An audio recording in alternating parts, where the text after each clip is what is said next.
So, is this the open world Game of Thrones game we've all been waiting for? Or is it just another shameful attempt to milk the IP, just like Season 8? I've put over 50 hours into Game of Thrones Kingsroad, and I'm here to break it down for you. No fluff, no banners, just swords, sweat, and facts. Let's start with the story. You play as the bastard son or daughter of House Tyre.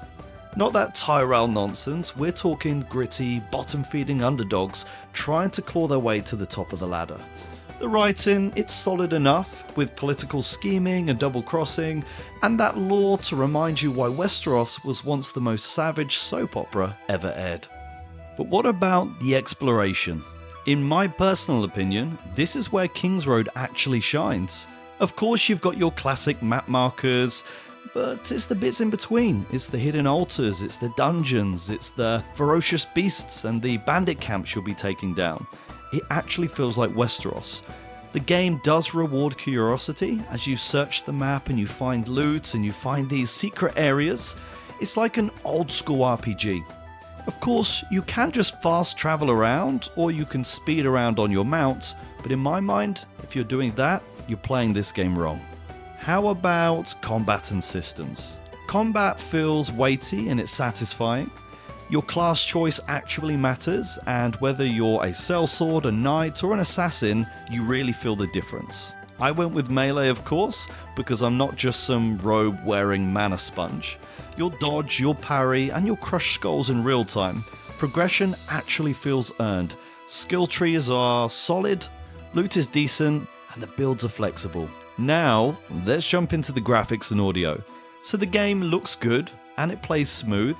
King's Landing and Westeros looks lived in, it looks vibrant, and there's a lot to explore. Never once, even though this is PC and mobile, have I actually been that disappointed. That being said, it's not a AAA game like your Elden Ring. The voice acting is good.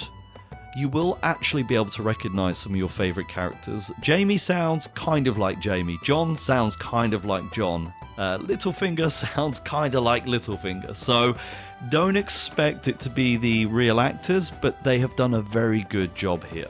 So now let's talk about the big scary world of monetization.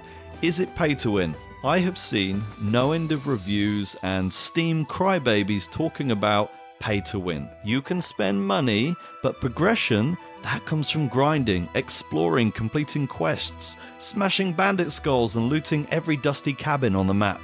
There are a lot of currencies though.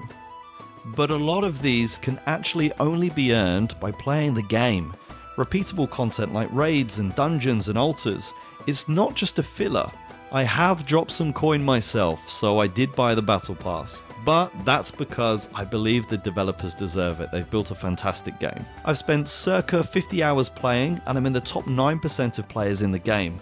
And that's purely from exploring and playing it smart. You don't need to remortgage your house to be competitive. You just need to stop crying and start grinding. If you're one of those Steam crybaby reviewers whining about pay to win, I've got a theory. You either didn't play past the tutorial, or you've never actually touched a proper RPG in your life. My final verdict and review, I give Game of Thrones Kingsroad an 8 out of 10. It's the closest thing we've got to a true open world Westeros experience. It's gritty, it's expansive, and it doesn't hand anything to you on a silver platter. You want power, you earn it. So, if you've liked this video, please do support the channel, like, comment, subscribe, or if you have questions, you can comment down below, just at me and I'll get back to you. Take care, have a good day, good evening, wherever you're from, and good night.